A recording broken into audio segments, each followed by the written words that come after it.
Hello. First of all, welcome to this course. I'm very happy to see you here. And as a small introduction, I wanted to start actually out by saying that this is my fourth course on Chessable, and two of my other courses are one about d4, d5, c4, c6, the Slav defense, the classical Slav, came out last year, and also a course about the Queen's Gambit declined with the early move a6, so against knight f3, a6, and against knight c3, a6. And the original idea of this course was actually to make something to go along with those two courses in case white delays d4, and of course not plays e4 on the first move. So to have a reply to c4, to have the reply to knight f3, that can be well combined with my previous courses. But when I started to work a bit more on the course, I realized that actually my suggestions will make perfect sense for anybody who plays after the move d4 plays d5. So if you are not owning my particular course, but you are owning a course by some of the other excellent authors on the Queen's Gambit declined or on the Slav, you will also take full use of this course. So this is basically for everybody who meets d4 with d5 and wants to play in similar fashion against c4 and knight f3. So, well, against the move c4, it's also, of course, possible to choose something independent, like to play, for instance, e5 against c4, go for different structures. But what I have tried to create in this course in general is to go for the same structures as we are getting against d4 in as much as possible. So whenever possible, we are trying to, let's say, utilize the same positional ideas, the same typical plans, structures, and so on. And I believe this is a very important thing because it really, first of all, lessens your workload. You have to learn less, but also you will feel much, much more comfortable in many of these lines.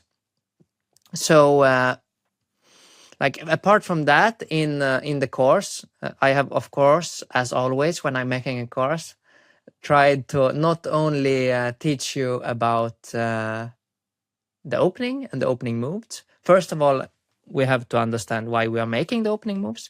We also have to be able to see it a little bit from the opponent side.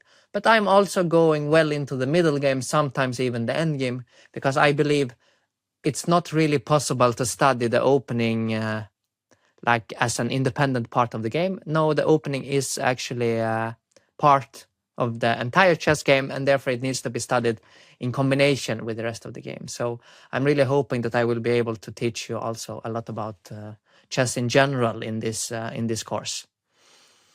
One thing that is a little bit different in this course than in many other courses, it's that we have the new toolbox approach. And this is a new thing which I think makes a lot of sense. And basically it means that, well, while we, after, for instance, the move c4, play c6 if we are Slav players, and e6 if we are Queen's Gambit declined players, that makes a lot of sense. There are also some lines which are independent. Like, for instance, if white starts with knight f3, d5, g3. Here, for the Slav, I'm recommending the move knight d7 because it reminds the most about the Slav structures. And in the Queen's Gambit decline part, I'm recommending the move b6. But if you study these chapters and you feel that, for instance, as a Queen's Gambit decline player, you see the lines appearing after knight d7, and you feel that they are look interesting, or they are tempting to you to play as black, then you can definitely go ahead and do it. So it's not one specific set of repertoires that you can follow, but you can actually also sort of mix and match a little bit, and that is really the essence of the toolbox approach. So you could follow my my recommendation just straight out without thinking. That will work well, but you can also make a somewhat personalized repertoire out of this course. So you have like this extra option. So another case of this would be very well shown by b3, where after d5, bishop b2, for Slav players, I recommend the move bishop g4. And for Queen's Gambit decline players, I recommend the move knight f6. Also here, for instance, it will not transpose to any 1d4 opening. It will not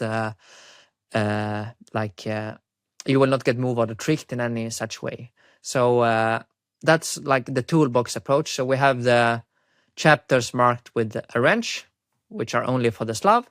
We have the chapters with the hammer, which are for the Queen's Gambit declined. And then you will notice that there are some chapters with the wrench and the hammer. And those chapters basically are the chapters where you can mix and match however you want. So basically, this is 2 repertoires in one, but also even a little bit more than that in some sense, because you can even combine it however you want. So that's a concept that I think works very well with this course in general, and also with the topic, because like when white is playing c4 or knight f3 or try to, let's say, trick us with move order in that sense and delay d4. Like, I have done it quite a lot myself. I am, after all, quite an experienced grandmaster by now. And generally speaking, when I've done it, I have done it with the intention to get black out of their comfort zone. That has always been my main intention, and always have kept in mind the possibility of playing d4 at a later stage. And that is something that I really encourage you to do, think about as well. Like on every move, for the first, let's say, 5 or 6 moves at least in the game, in this repertoire, you should always be ready for white playing the move d4. So, for instance, if you play c4, like I will take the most simplistic example, c6 here, the move d4 is not mentioned in the course, and that is simply because after d5 we are already transposing to the Slav, which is basically a different topic. But basically, just a reminder that when studying this course, when picking your lines and so on, always remember the possibility of white playing d4. That is really key. Apart from that, in general, for the choices of lines, I mean, you will see them throughout the course. But I have definitely stuck to my general approach. If you have studied my previous courses, you will know that in general, even as black, I'm trying to strive for a rich play. I'm trying to get positions that are as interesting as possible to play. I am not trying to, so to speak, kill the game. I'm not trying to equalize by very forcing means or liquidate into something drawish just to survive. No, we are going for a fully fledged fight. We are trying to make it interesting, not only for us. Well, we are mainly trying to make it interesting for us, but inevitably it also gets more interesting for the opponent. And this is something that here we don't really mind. Like, we are welcoming a big fight. And additionally, one thing that I have done previously, but I think actually even more in this course, I would say, than my previous courses, is going for slightly uncharted territories, going for let's say, going for setups and systems that are rare, often maybe underappreciated by existing theory, little bit underestimated lines. And this is for 2 reasons that I'm generally having this approach. One is that I believe that when we leave the existing theory, first of all, there is a lot less things that we need to learn. Like, let's say we are avoiding most of the theory or playing a very rare move already on move 4 or 5. Then, like, anything after that will be sort of on our, like, we will be the one choosing. It will be on our terms that we are determining, let's say, the direction of the opening. And that I think makes a lot of sense. And also, not only makes it easier for us, but it also makes it more difficult for the opponent, because you are very likely, when following this course, to take your opponent out of book, out of their preparation or theoretical knowledge on quite an early stage. So that is also definitely one of the main aims of this course. With that being said, I mean, I don't really think I have anything else to add for the introduction. I will just welcome you, first of all, to the Quick Starter Guide.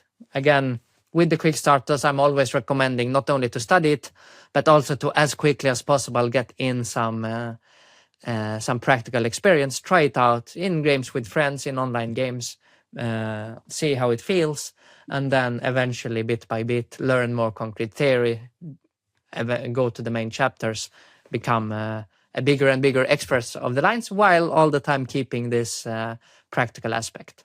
So with this, I wish you good luck with the project, and I'm looking forward to see you in the main couple of chapters. Thank you very much.